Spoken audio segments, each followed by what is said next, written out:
This episode is brought to you by Paramount Plus. If you don't already subscribe to Paramount Plus, please use our affiliate link by going to talkthroughmedia.com/Paramount Plus. Using our affiliate link gives us a little credit, which helps us to keep bringing you great content. U.S. residents only.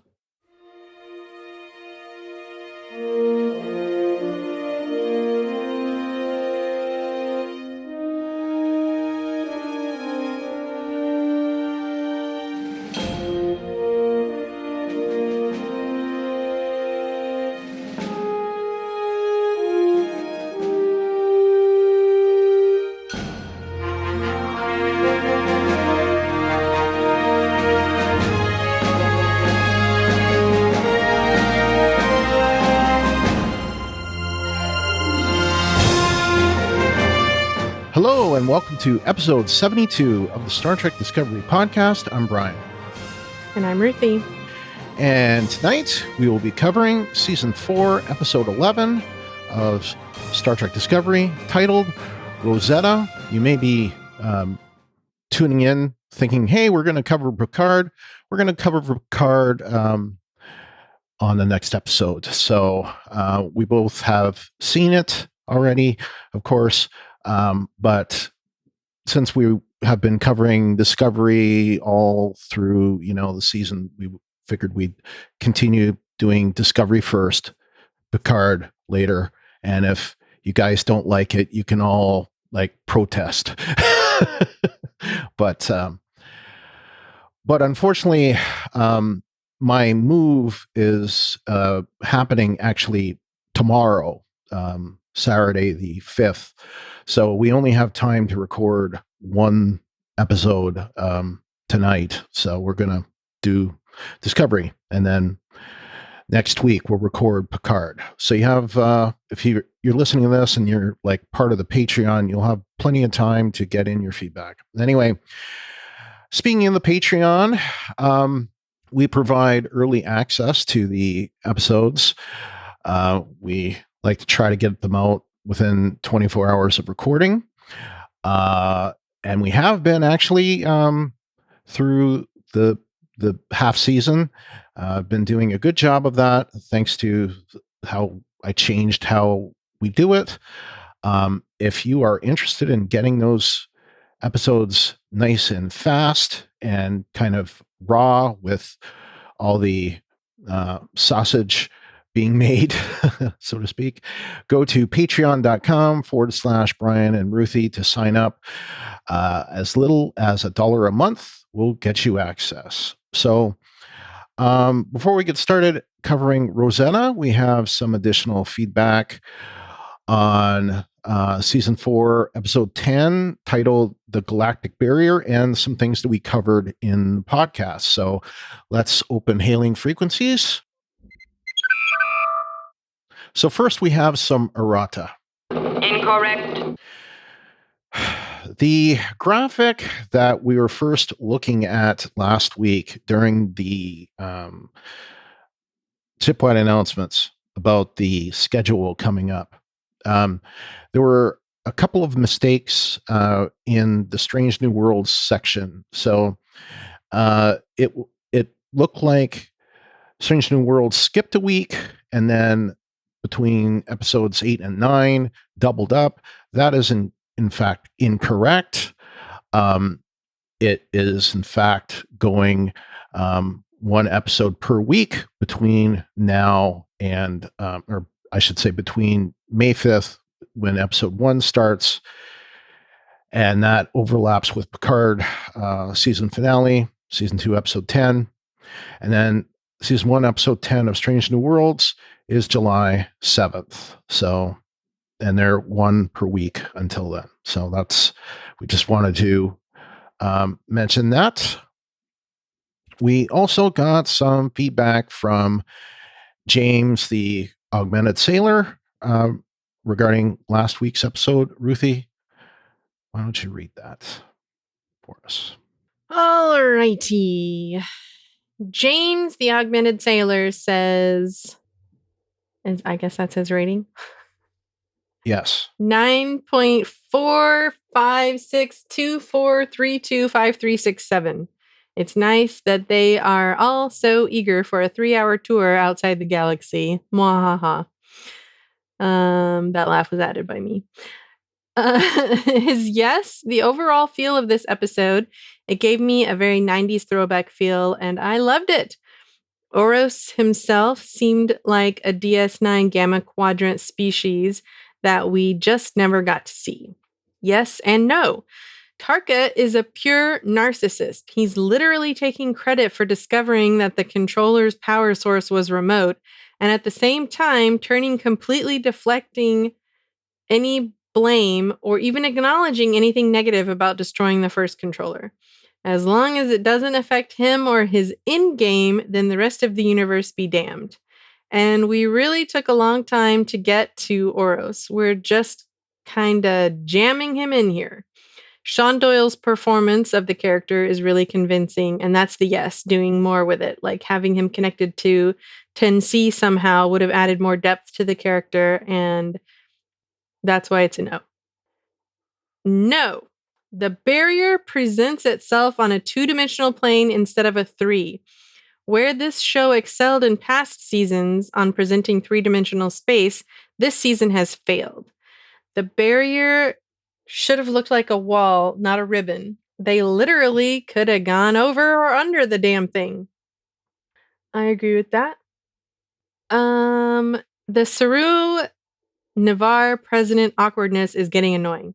She really didn't have to just say, excuse me, and leave. Dude finally loses his romance ganglia, and she's like, excuse me. Ugh, games. Hold your horses. Where are the checks and balances in 32nd Century Federation? They're just going to let the president go cowboy off on a mission? Do they not really like her? Did her Cardassianness get the better of her and she got in trouble with Section 31 that no one's stopping her? That's funny. Back in the 24th, Riker would have stepped over a chair to stop Picard from leaving. He would at least put up a better fight than Vance did. To quote Tilly, what just happened? I always get confused with galaxy and universe definitions. Are they interchangeable? It would seem that the galactic barrier holds back differing universal constants, and this doesn't make sense to me. Are the laws of physics different from one galaxy to another? I guess it's possible, but that would mean that universal constants don't exist, right? No. Galaxy and universe are not interchangeable, James. Galaxies exist inside the universe. And we are in one galaxy, and where's the closest galaxy to us? Is it Andromeda? Or that's what I was thinking. But maybe it's just because that's the only other galaxy's name that I know. Like, we're in the Milky Way galaxy, and I mean, they've sent out deep, deep, deep space telegraphs and whatnot, right? And you can see the stretch, if you will, of the universe. I guess it's ever expanding, and they have monitored, and you can see that the distance between galaxies has been expanding. So, but universal constants are universal. No, the laws of physics aren't different in one galaxy to another. And I don't understand the galactic barrier mess either. So, something that was introduced in the original series that we now have to live with. So, there you go. Okay. As silly as the bubbles may have been, they were so Trek! I really think they helped the episode. Honestly, this should have been the mid-season premiere that I was looking for. It was fun. To me, it had an entirely different feel than the last two, and in a good way. Well-paced, exciting, interesting dialogue. Everything just felt good. I loved it. Let's go make a proper first contact, if we can. All right, so we got some feedback on the last podcast. Now, most of the people that are listening to this haven't actually been able to hear the last podcast. So this came in from our Patreon listeners. So this is Will from SoCal. He says, hello, Trek fans, or hello, Star Trek fans. I just listened to the latest podcast on Patreon. As a Black man, I agreed with everything Mike and Cleveland stated. Black people are told from birth that you have to be better or work harder than everyone else. I believed Captain Michael Burnham and Captain Benjamin Sisko did this with grace. I supported all Star Trek regardless who the captain or the name of the ships. Yet, people on this very podcast just complained about Discovery being the only ship available or able. Yet, you forget on previous series, that show evolved around its lead character, Captain, and their ship's namesake. The show is called Discovery, and the lead character is a Black woman, and I am happy to see us in the future. Live long and prosper. I was going to try to respond to this, and hopefully not, put my foot in mouth, so to speak. But, I mentioned before in that episode, I thought that I like seeing that journey. But, perhaps that's not what we're talking about here. You would like to see a Black captain in the role to start. And, if that's what it is, I would say, well, we have seen that. If you go to Lower Decks, Captain Freeman is a Black woman and she's captain. So, that's an example. Now, mind you, it's an animated character, but she is a Black woman and she's captain. So there's that example. She's voiced by a Black woman too. Voiced by a Black woman. And also, I said, I don't know what to think about that because, like I said, I think that is it's an interesting journey, but I don't think it is something that is dependent upon race, like any race, skin color, what have you, in that kind of role is a good journey to watch. So, I don't think that it really matters in that case, but I understand if there's some sensitivity there or what have you for that, because we have these two live action examples of this. But in any case, we have seen some examples where it hasn't been that way. So I guess I'm not entirely sure what I mean, I don't really know how to address this, to be quite honest, because I don't want to be I also don't want to be insensitive, but I guess I'm not really understanding what specifically the complaint is, because is it that the main character wasn't a captain, or is it that I don't know, because I mean, there were plenty of admirals in the Next Generation who were Black. I mean, I don't know about plenty of. Sure, I'm thinking of at least one. Mm-hmm. So I guess I'm confused because what the real issue is, because I need someone to explain it to me more, because I mean, just even last night. Last night. Yeah. I was just going to say that in Picard, we see a Black admiral. Yeah. Yeah. So, I mean,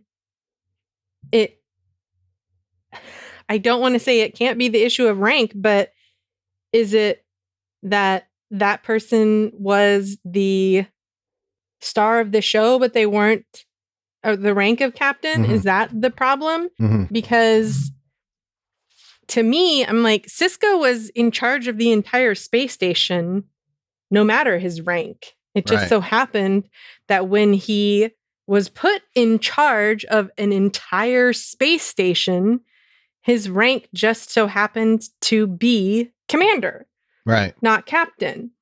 But I mean, I think we've also talked about it before that they have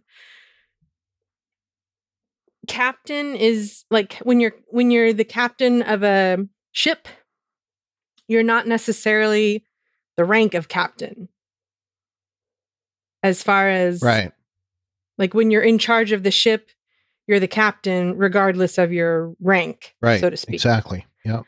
So I guess I'm confused about, is it the fictional show that we're talking about, or is it real life that we're talking about?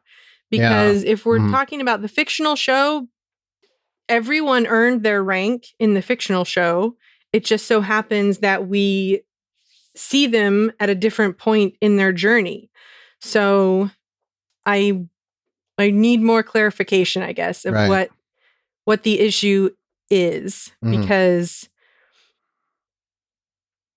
I don't understand. Yeah. Based on the information I'm currently getting. Right.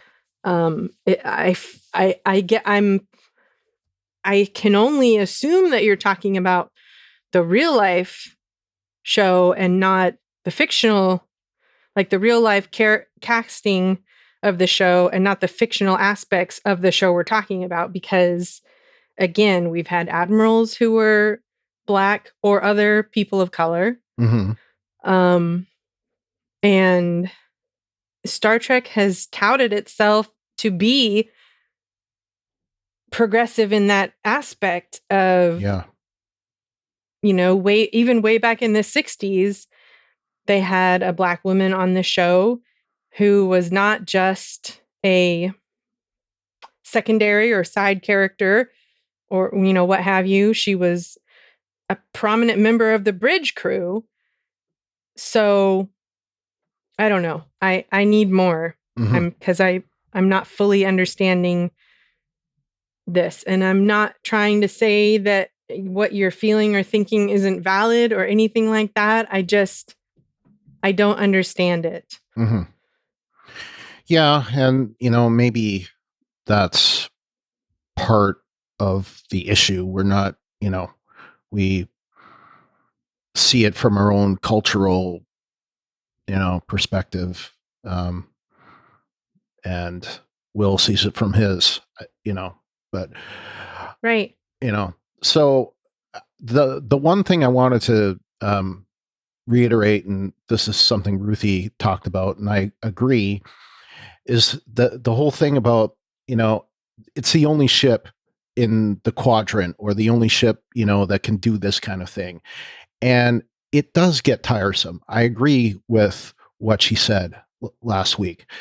And some of it we understand. It was kind of set up that way in the show with, you know, from season 1 on. But, you know, we would have thought in season 3 that they would have come up with new means of propulsion that we didn't end up seeing, you know, so it would be nice to get to a point in maybe season 5 where Discovery is not the only ship that can travel either with a spore hub drive or with alternative means of transportation, you know, to that can get similar kind of speeds. Because I would like to see Discovery not be in that position. Yeah. Well, it's not just that, though. Right. It's more than that. Right. I know. It's that was the other thing that you brought up too, is that the other shows, especially the Berman era shows, they would bring on people, experts, right? And this show was more, well, you know, Stamets is your expert, you know. Well, how did he become the expert, you know? Yeah. He's an expert in the micellar network. to be sure. Right. But it seems like he's an expert in a lot of things. Yeah. How did he become the expert in the DMA, you know? Yes, exactly. And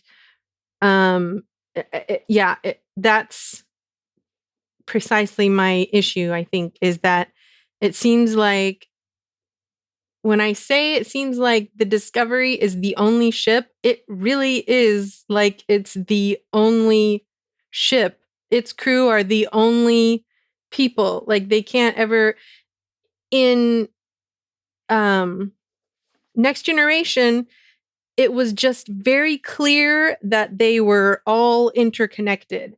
And I don't know if it's the nature of serial versus episodic, but they were always communicating with various and sundry admirals who were sending them on missions. And, of course, I'm expecting the ship to be the center of the show, but I'm not expecting the ship to be the center of the universe, which is how it feels.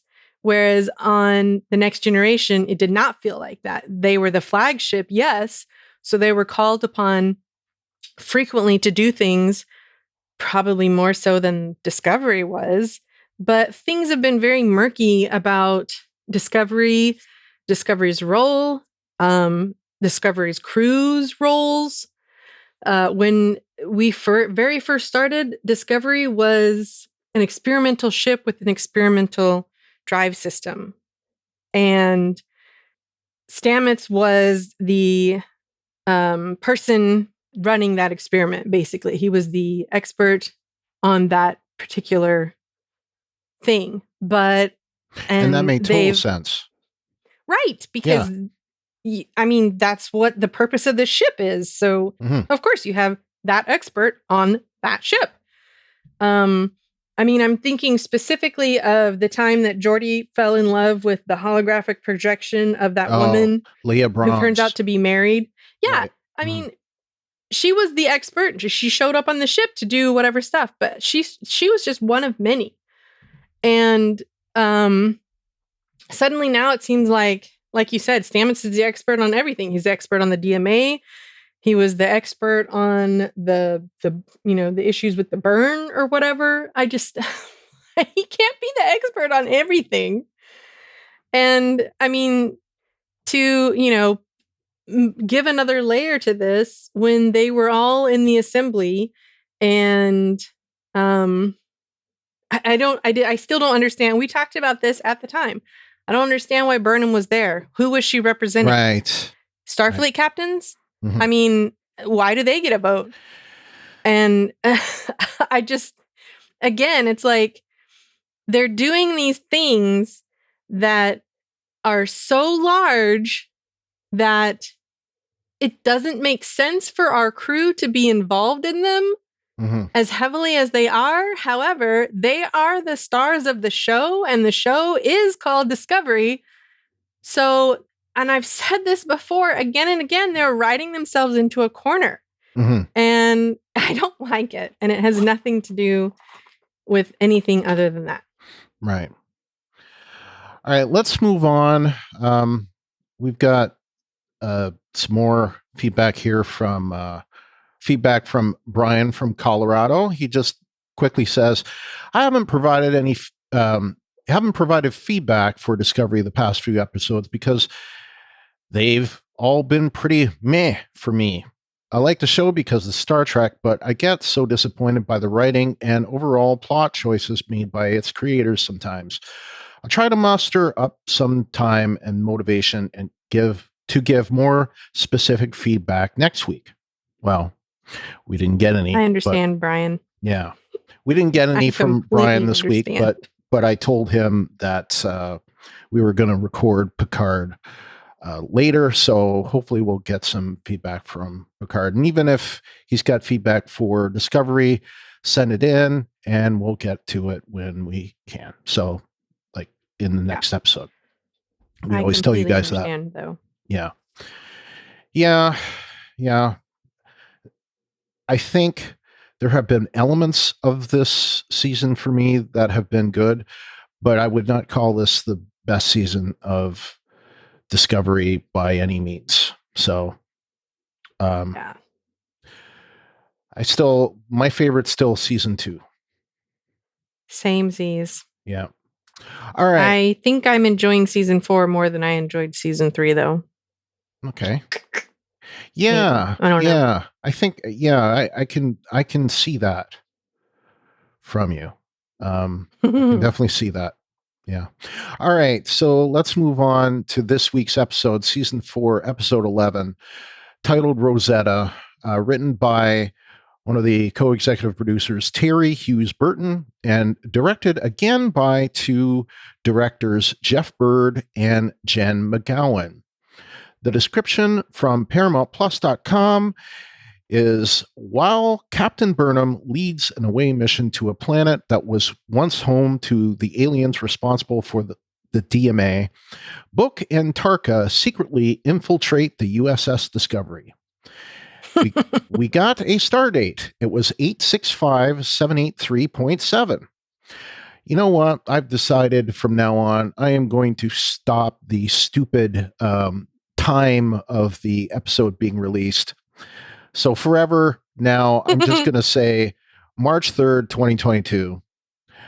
And part of that is because right now I am not going to stay up to find out to the minute when an episode is being released. I have things like moving that I have to do. The runtime is 49 minutes and 56 seconds. All right, Ruthie, what is your rating out of 10 for Rosetta?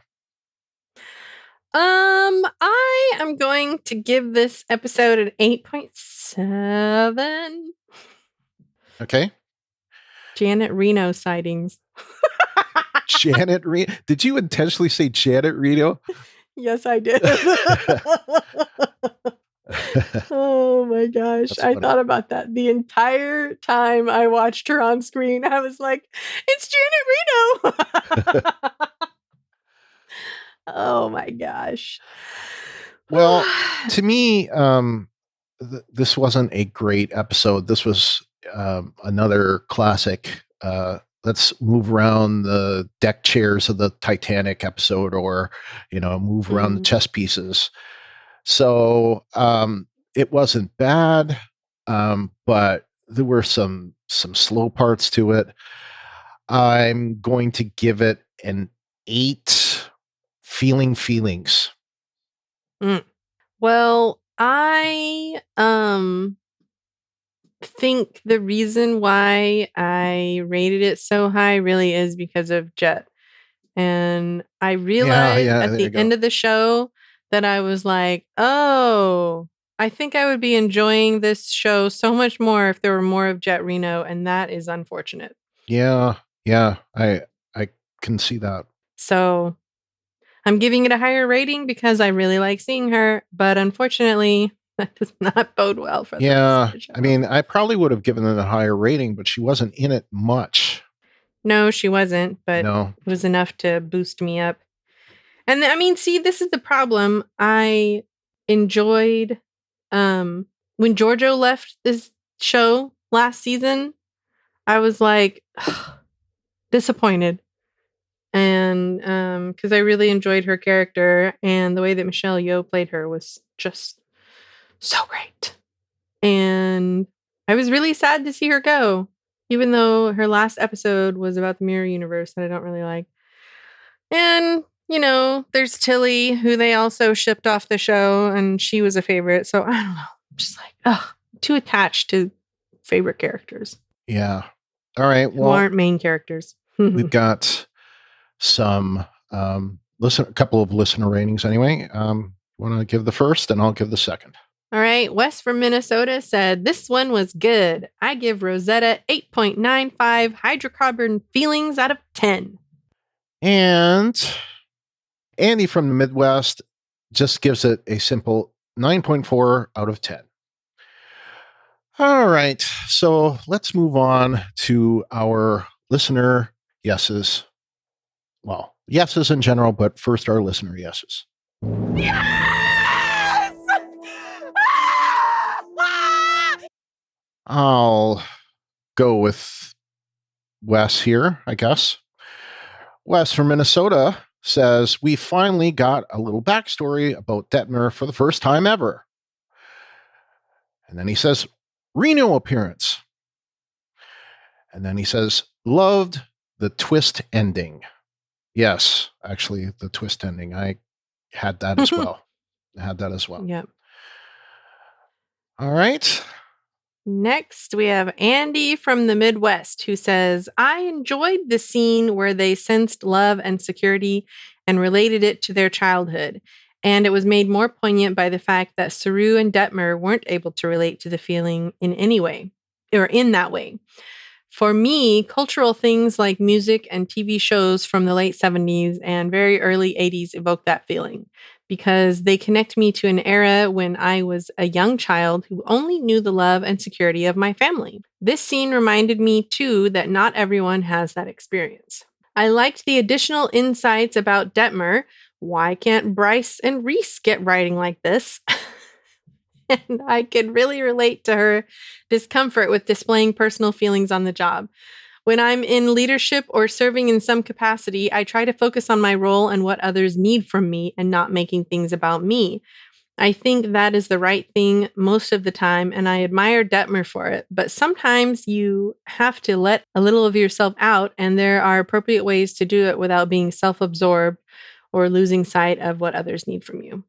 I completely agree with you about Bryce and Reese. I feel like their writing was terrible. Ugh. Yeah. And where, when Oo and Detmer have had great writing. I'm like, who's in charge of this? Yeah. I don't know why. And like Nielsen also, or I said it again, Nielsen, her writing hasn't been great either. So it's like the three kind of, lower tier that are on the bridge haven't gotten very much of anything. And then, but the two that are up front, Owo and Detmer, their writing's been a lot better. So Yeah. I don't know why that is. I don't know either. Like I believe, like especially Bryce, as far as I know, he can act. He's got a pretty big role in another TV show. And I What saw, TV show is that? I forget the name of it, but it's I'll have to look it up it on it IMDb. is a show about I think it's like railway porters or something. Like yeah, train porters. So the ones that are back when people used to travel by train instead of by The airplane. Porter. Yeah, the porter. Yeah, that's what it is. Railway workers from both Canada and the United States joined together to give birth to the world's first Black union. Well, there you go. There you go. Well, there have only been 3 episodes so far. All right, then. It's a new show. Well, I hope that doesn't mean that he's leaving. No, I don't think so. I mean, these shows tend to, only do like 10 episodes a season. So I don't think he's gone from it. But According to IMDb, he's only been in 1 episode so far. Of this show? Of The Porter. Oh, okay. But, I mean, that's not necessarily correct. IMDb can be wrong. So, anyway, that's what he's doing. That's the reason why he is the one who has to leave the ship to be with Kovich. Again, another reason why I'm like, are there no other people in the Federation? I mean, I understand it's real life issues that are taking him away, but I think they should have written it better. Frankly. Anyway, I agree with you, Andy, about there are appropriate ways to be yourself without being self-absorbed, or let others see your vulnerability without being needy, I guess. All right. He goes on to say, love the split screen shot of Book and Michael on opposite sides of the wall. So much better than if they had just cut back and forth between the two of them. You could really see Book's love for Michael and the pain he feels about the chasm between them. Yup. The surprise reveal at the end of Jet as a hostage made the whole episode for me. Her wry comment and attitude about the situation made it enjoyable and filled me with anticipation for next week. I really hope we get to see more of this because she will be a fun hostage for us, that is, not for Book and Tarka. I agree. I hope that she gets to be in more of the show because it'll just be two people so they can handle like the COVID situation a little bit better.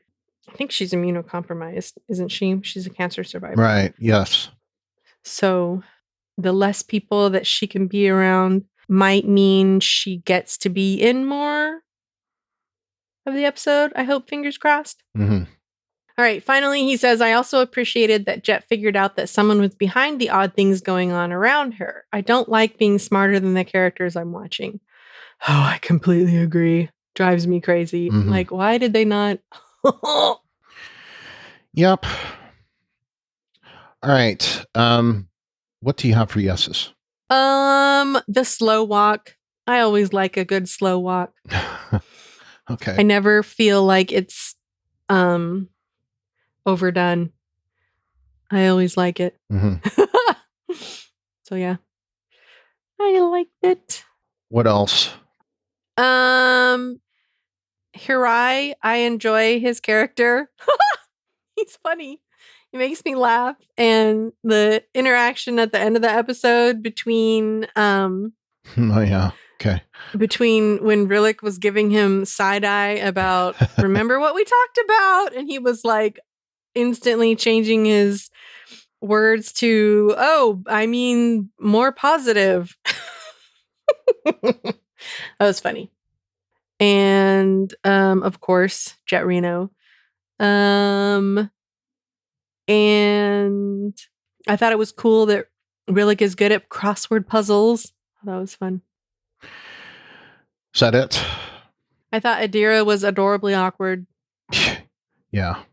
She seems to carry awkward very well, if that's possible. Mm-hmm. She has this way of like tilting her head back that gives her a double chin, and she kind of does like this mannerism, and it's adorable. Mm-hmm. Anything else? Not that I can think of right now. Okay. Well, I'm going to do something that I don't do mostly on podcasts, so listeners just be aware of it. I'm going to like do my things in like light speed. So just because of the fact that we're moving tomorrow, so I just want to be fast about things. Emotional gases. That's all I got to say. Emotions carried by gas. And I thought that Reno being taken as a hostage by Tarka was very unexpected. I did not see that coming. So that's... I didn't either. I was like, how did he get away? Yeah. Or I was actually thinking, did she just let him go? Yeah. The other thing, I don't have it in the yeses or in the spot the references, but I guess I'll mention it here. I seem to recall the we've seen replicators like that before, possibly in Picard. Food dispensers, whatever, that look like a microwave. So I just wanted to say that. So, All right, so let's move on to our nose. No. We only got one listener no this week. It's from Wes from Minnesota. He says, Adira didn't need to be in this episode. Felt superfluous. I mean, if they're trying to set up a kind of a friendship between Detmer and Adira, I think, it could be non-superfluous later. But I mean, this this whole episode had a whole bunch of things that it didn't need, which, I mean, like, for example, I'll get into one of my notes because it fits in this. Time is of the essence. That they have this whole goodbye party on the, on the shuttle bay to wish everybody off. And then what do? They beam into the shuttle. Like, what was all that for? Why not just, if time is of the essence, just go into the shuttle and be done with it, you know? You still have to have your pomp and circumstance, I guess. Yeah. Or protocol or whatever. I guess. That was kind of ridiculous. It was. Hurry up and wait. Yep. Do you have any no's? I don't think I have any no's specifically. They're all just kind of hold your horses. The only other thing I want to bring up for my no's is similar to the other thing, is like, there wasn't a lot of like urgency on the planet either. So they could have reached conclusions faster than they did. So there was a lot in this episode that didn't convey the urgency of time in this that there obviously was. So that's like the only one that seemed to understand that there was like some kind of urgency was Ndoye, right? And maybe Book. Everybody else seemed to be like kind of indifferent to it. So that's kind of my take on it. Well, I don't know. I mean, I think if they had just beamed down to the planet and then immediately gone, oh, here it is. Here's the thing that we need, that we came down here for, and then gone right back up, I think that would have been, we would have called that out as false as well. Yeah. As like a gross plot device. So, I mean, I disagree that they were lollygagging on the planet. I think they were observing their surroundings. They were, seeing what was different and what could lead to more clues and all that kind of stuff. And I thought that they were taking the right amount of time for that, honestly. Okay. I mean, come on, tell the truth now. You'd have been bitching if they had just stumbled upon everything that they needed in the first 2 minutes. Yep. So I agree. I mean, it's not like they were just strolling around the planet. Like everything they did led to something else. Yeah. Yeah. I guess there were parts of it though that seemed very I don't know, common. Like it reminded me of the nursery that what was her name? The Kuat Malat person that worked with Burnham's mom. Can't remember her name. Giovanni or something like that. Yeah. It reminded me of that. So, in some ways it was kind of like already tread upon territory. But that's a different I know. That's a different no. That's why I brought it up. Than the lollygagging. Right. It is. But I thought of it as it was talking about the lollygagging. Gagging, not ganging. All right. So that's it for my nose and your nose and everyone's nose. Let's instead hold some horses. Hello, this is Captain Tilly. What the hell? What the hell? Hold your horses. Want to do Andy? Sure. All right. Andy in the Midwest says, still not on board with the abrupt character change for Tarka. It's like he's a different person. I hate when writers establish a character, then after a while, give us a new revelation about the character, and then the character does a sudden 180 in how they are written and portrayed. There needs to be more subtlety to it. There should be hints to his depth of character prior to the revelation, and remnants of what came before still lingering after the revelation. I agree with that. Yeah, but I didn't really see that much of a difference in his character here. So, I mean, if anything, he seemed to be, the same. I just thought, talking about this, I just thought of a yes. When Book said, I like to have a torso. I know. That was hilarious. That was good. Yeah. Yeah. That was funny. Yeah. And then it's like, some warning would have been nice. I know. And my thought was, well, where did you think they were just going to beam right into the corridor? I mean, of course they're going to beam into the, what are those things called? A bulkhead? No. The passages. Oh, a Jeffries tube. Yeah. Like, of course they're going to beam into the Jeffries tube and not like just in the corridor. Come on now. Be smart, bro. Yep. All right. Wes from Minnesota, he says, I'm not sure what could qualify as such this week, and he's talking about as a hold your horses.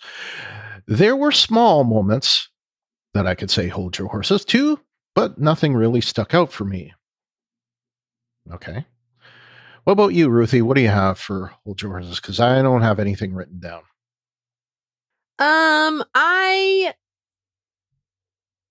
didn't understand why it seemed like it was such a breeze for Book and Tarka to cross the galactic barrier. Yeah. And it was such a problem for Disco. Yeah. But they just kind of seemed to just waltz right in. Yada, yada, yada. Yeah. Yeah. Hand wave. Oh, they're in.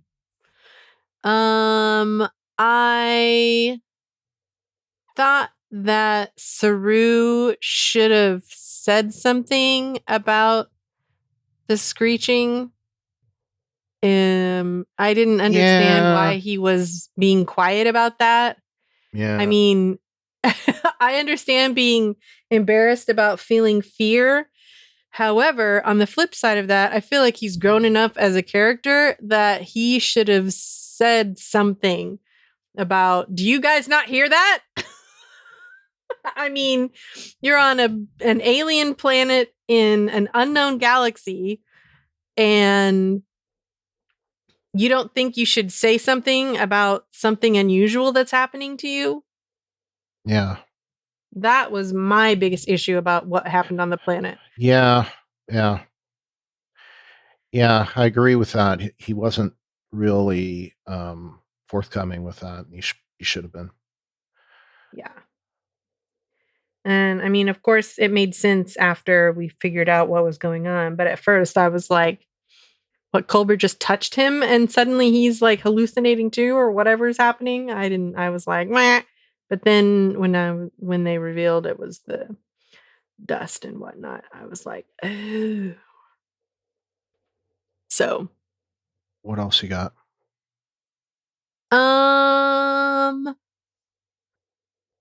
Honestly, I think those two things are the only two things. Oh, no, wait. I don't know that I really like the switch back to gun-shaped phasers.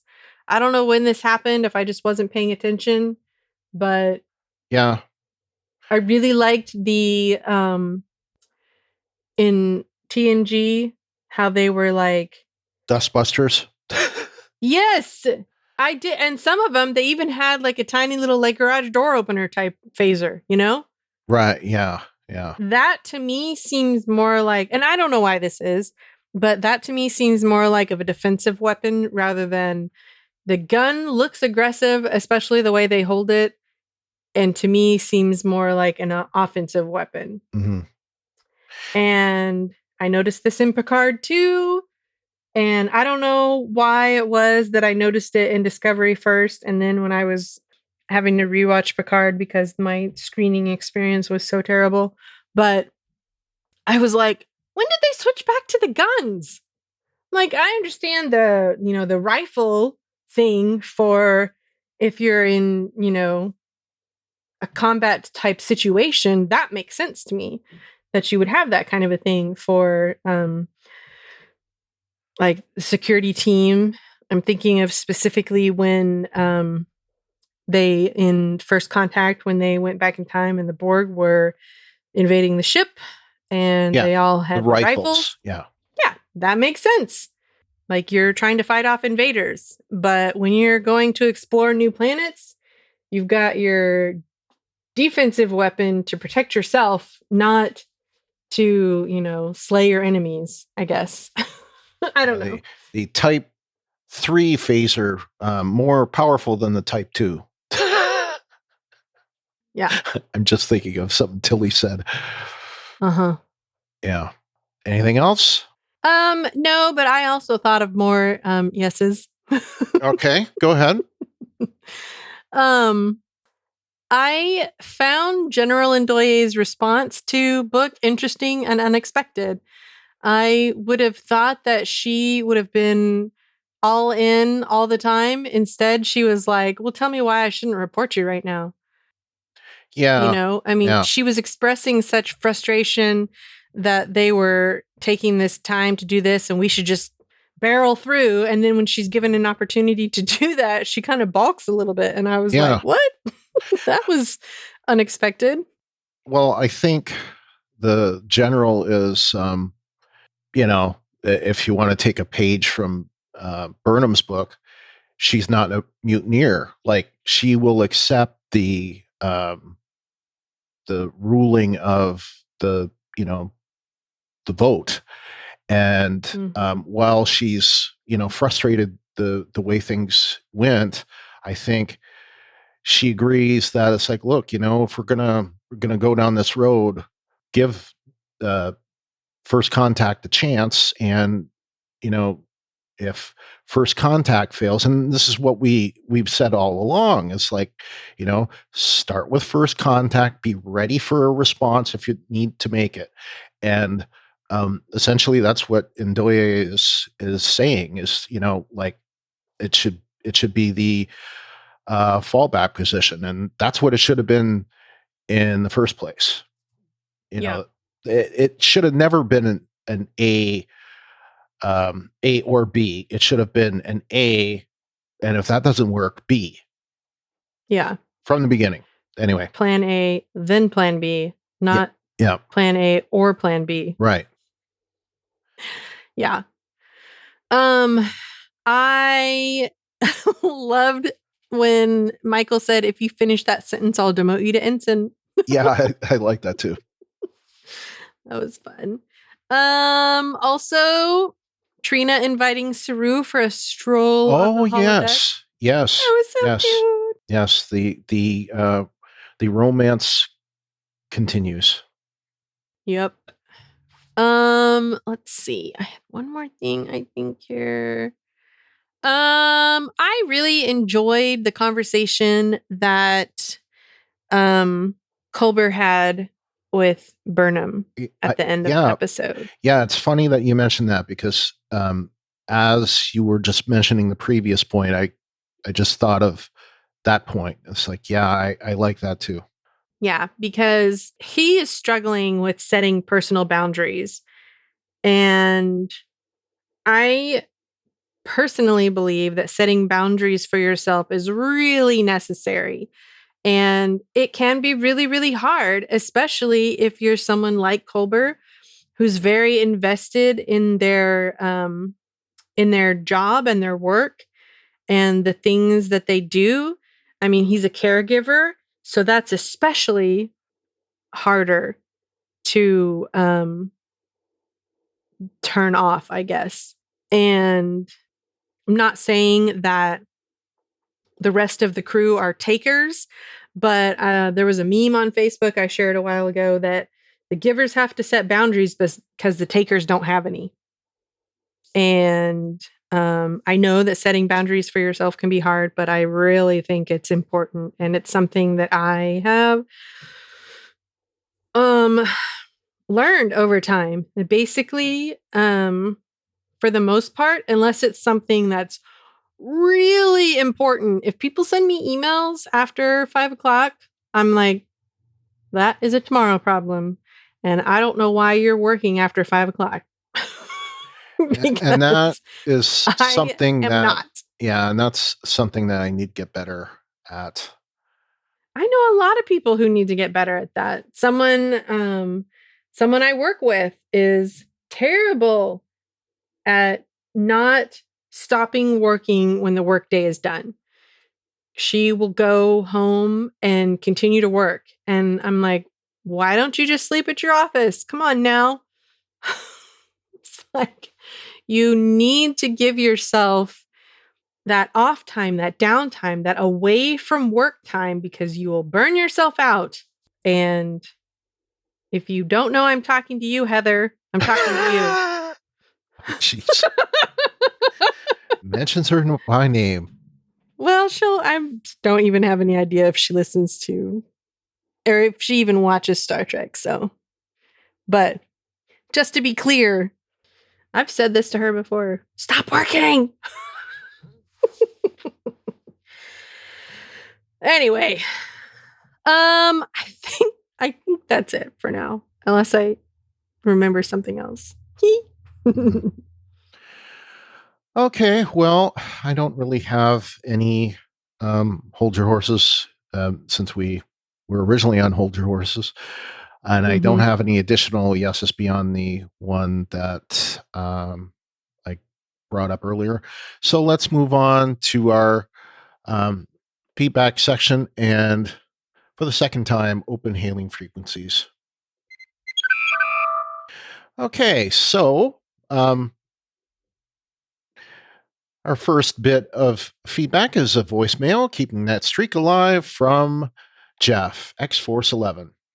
Hello, Star Trek fans. It's Jeff, X-Force11, leaving my feedback about Discovery Rosetta. This episode gave us a lot of insight into 10C. But again, I like it because it gave us insight into our characters. We are getting to see bits and pieces of the characters we know well and the ones we don't know as well. And the best stories are those that look at the human condition and use the genre as a way into that. And Discovery does that well. And we are getting to see how emotions connect us, how feelings bring us back and challenge us, and so much more. I just really appreciated the depth in this episode and what we got. Although I want to bring up one little fun thing. The steamed bananas, all I could think about was Lower Decks. That just made me laugh out loud. But overall, I really enjoyed this episode. I'm a little upset that we're getting overlapping Star Trek right now, because I think each series deserves to shine on its own and it makes things feel rushed. But I am glad that we got this episode of Discovery. All right, X-Force is out. Well, thank you, Jeff, X-Force11, for your feedback. Steamed bananas. It's funny that you mentioned that, because I was going to mention that in the Spot the References section, because I know that hot bananas or something like that was a plot point in first season of Lower Decks. Yeah, of course, I too am a little upset that we have the all these overlap of episodes, especially what happens the first week I'm moving that week. So tomorrow, if everything goes well, and it's not delayed again, I will be on the road moving,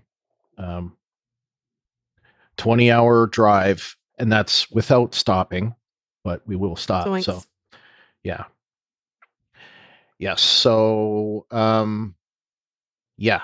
So I'm not looking forward to it, and of course that during 2 episodes of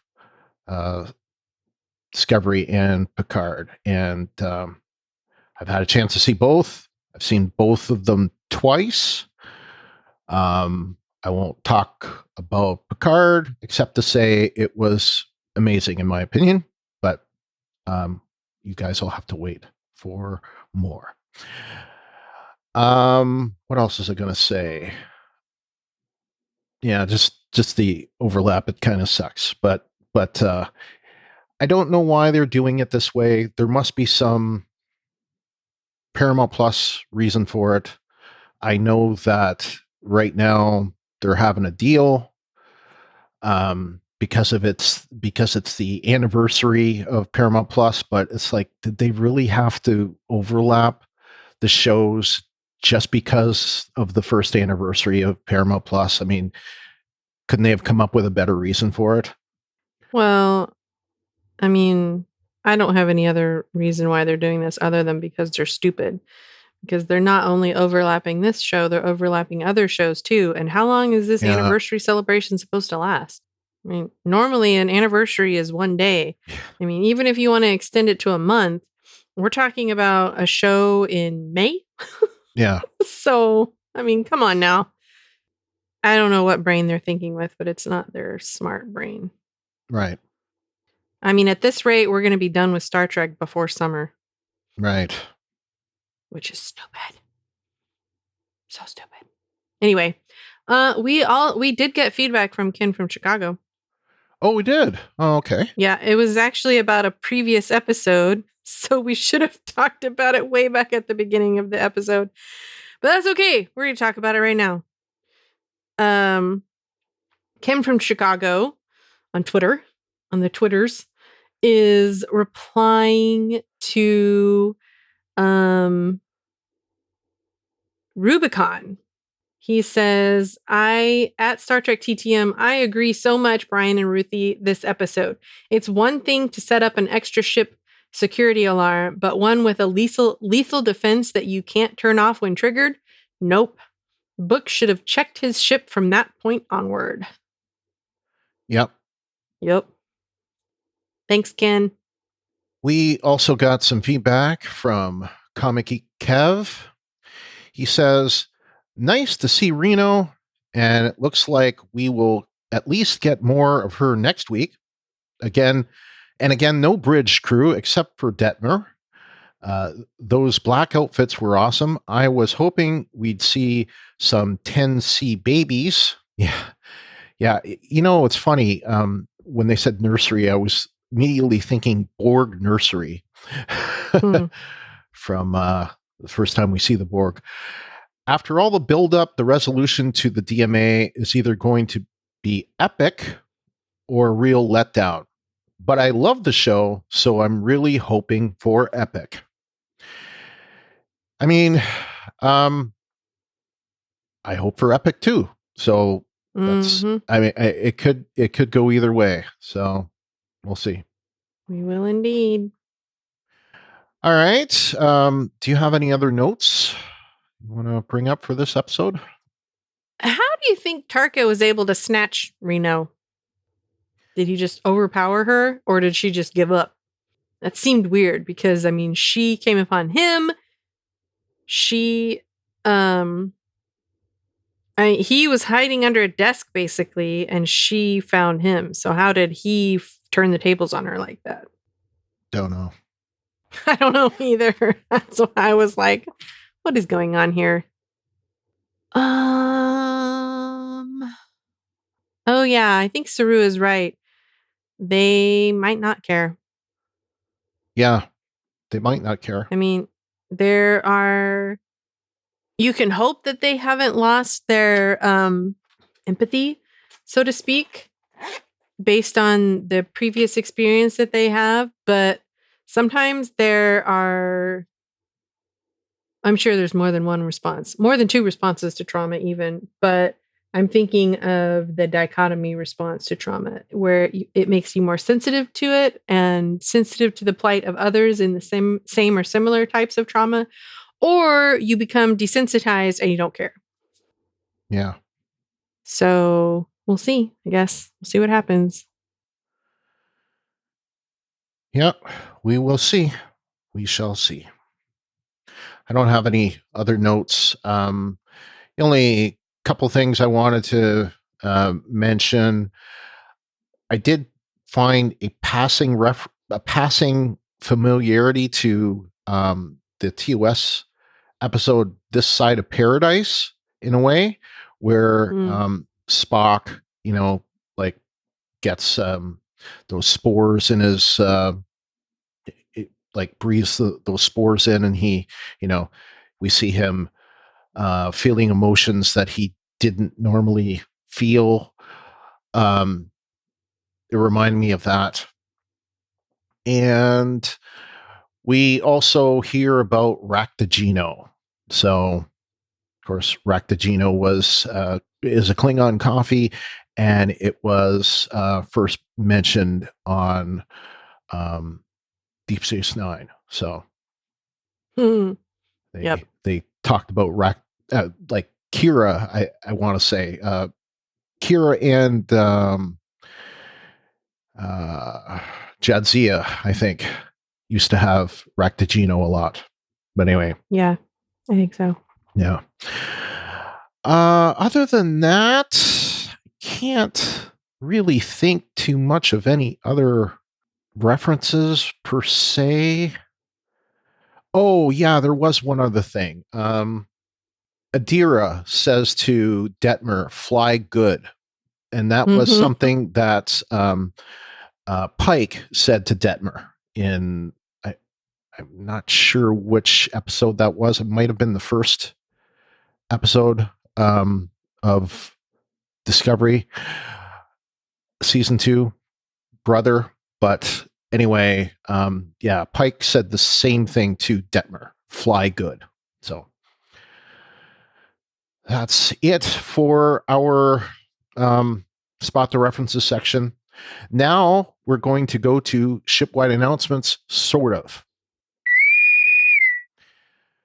So we are going to do something different this week, and Wes Huntington is going to be our news provider. So he's not just going to collect the news, he's going to read the news for us. So Wes Huntington is now going to do his all new news segment. So Wes, here you go.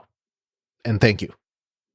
Thanks, Brian. Hi, I'm Wes Huntington, one of the 2 co-hosts of Twin Cities Trekkies. This week's Ready Room focused on the season premiere of Picard, and host Will Wheaton interviewed Sir Patrick Stewart and talked about the journey Picard will be taking this season, including the very disturbing childhood scenes that were seen in the season premiere, The Stargazer. They also had a featurette about Whoopi Goldberg's return to Star Trek and why she joined The Next Generation back in 1988. There was also a sneak peek at next week's episode, which Will Wheaton revealed the title was Penance. Here's what's making news this week in the Star Trek universe for all you Talk Through Media Star Trek podcast listeners. The announcement of the 4th Kelvin timeline film may have come to a surprise to the cast and crew, but one of the film's cast, Zoe Saldana, who plays the Kelvin timeline Uhura, has come out and said that she is excited about returning to the Starship Enterprise for the first time in 6 years. She also stated that while they're excited about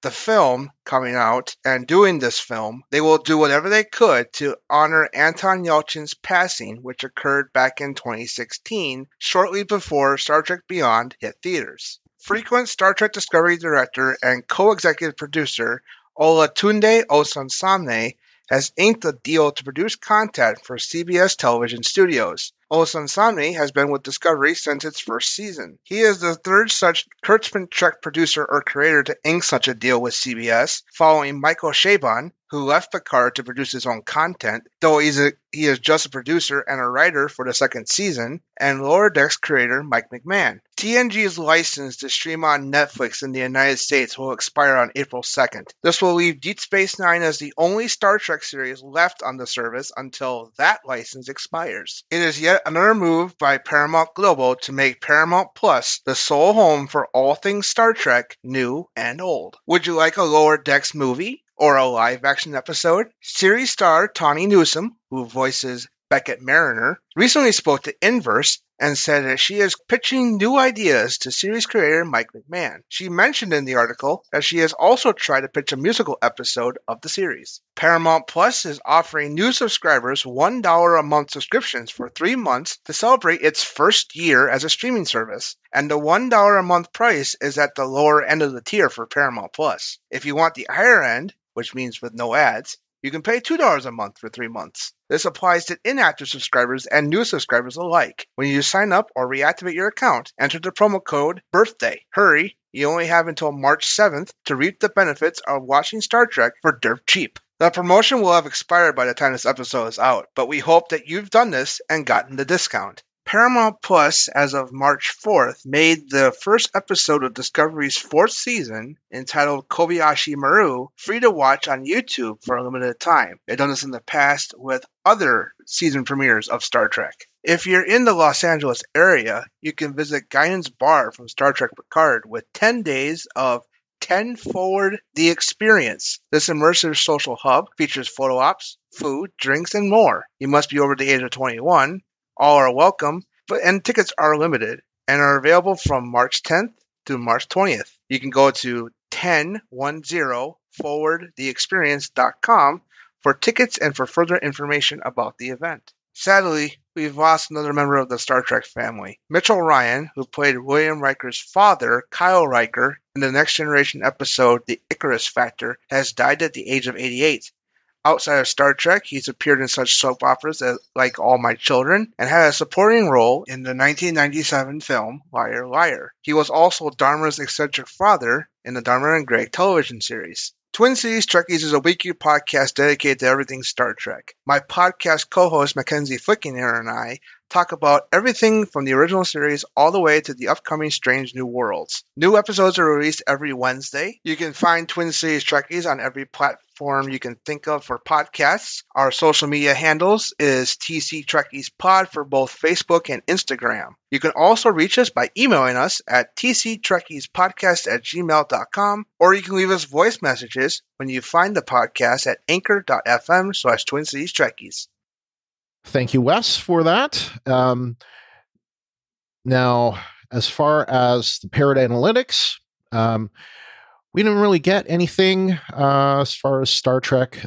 Neither show, Discovery or Picard, showed up in the top 10 this past week or last week, but it's worth mentioning simply because there was another Paramount Plus show that did, and that was the Yellowstone spinoff 1883. It actually ended up on the digital originals in the number 10 spot. So we'll see how Picard comes in next week.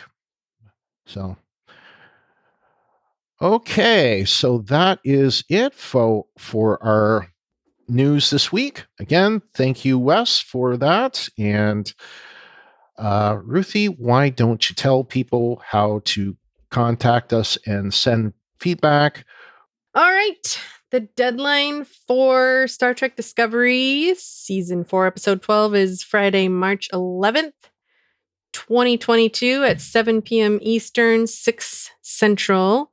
Subject to change, as always. To submit your theories and feedback, go to talkthroughmedia.com/feedback, where you can submit text or audio. You can call us at 216-232-6146 and leave a voicemail. You can email us at StarTrekDiscovery@talkthroughmedia.com. You can post in our designated episode thread in our Facebook group, which is facebook.com/groups/Star Trek TTM podcasts. If you would like to support the podcast, you can like our page on Facebook, which is facebook.com/talkthroughmedia. And while you're there, you can write a review. You can follow us on Twitter and Instagram at Star Trek TTM. You can share us on Facebook and retweet us on Twitter when we post a new episode is out, so people will see it. You can subscribe to the Talk Through Media YouTube channel, which is where you'll find our newest episodes first. You can subscribe to us in Apple Podcasts or the podcast client of your choice. And while you're there, give us a rating or review. Go to podchaser.com where you can rate and review the podcast and even individual episodes. And finally, the best way to help us keep the lights on is to support us via Patreon. And we would like to thank our Patreon supporters, James Robbins, Clint McCullum, Brian Shiro, Michael Carrier, Jeff Gentry, Robert Kaiser, Mike, Trey, Will, Morning Pace, Kim Vogley, Lawrence Todd, Kyle McAdams, Kevin Lyle, and Aaron Mays. And it's worth saying, most of you, I believe, will also be listening to us on the Star Trek Picard cast. You don't have to do a damn thing. If you pick us up on either the all-inclusive feed or the Star Trek Discovery podcast feed, you are good. The Picard cast episodes will come to you just as these do. So there is a separate feed for Picard.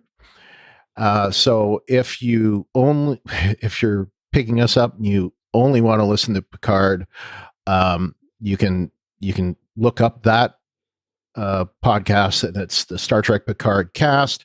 We have not recorded our first episode for season 2, episode 1 yet. As previously mentioned, we will be doing that next week, just because of my moving schedule. But Ruthie and I will be doing double coverage for the next 3 weeks, and then the rest of it, covering season 2 of Picard. And then we will be starting the Star Trek Strange New Worlds podcast at the end of that. So we've got a lot of podcasting together. All of the podcasts from Talk Through Media can be found on the Talk Through Media all-inclusive feed. I already mentioned that feed, but it includes, in addition to this podcast and the Star Trek Picard cast, the Star Trek Lower Decks podcast, and the Star Trek Prodigy. Actually, it's called Star Trek Prodigy by Rebinge. We have the Rebinge DS9 podcast, and the Walking Dead talk through. So that's, I believe, everything on there. And Kyle and LT, who you guys know from the Lower Decks podcast, are covering The Walking Dead right now. They just recorded season 11, episode 10, and that should be coming out any day now if it's not already out. And they're basically covering the second part of the 24 episode season 11. Eventually, maybe I'll come back to do an episode or two, but not at this time. So until next, I should say, our next episode, we'll be covering season 4, episode 12 of Star Trek Discovery, which we don't know the title for, who's written it, or who's directed it. But until next time, I'm Brian. And I'm Ruthie. Peace and long life. Live long and prosper.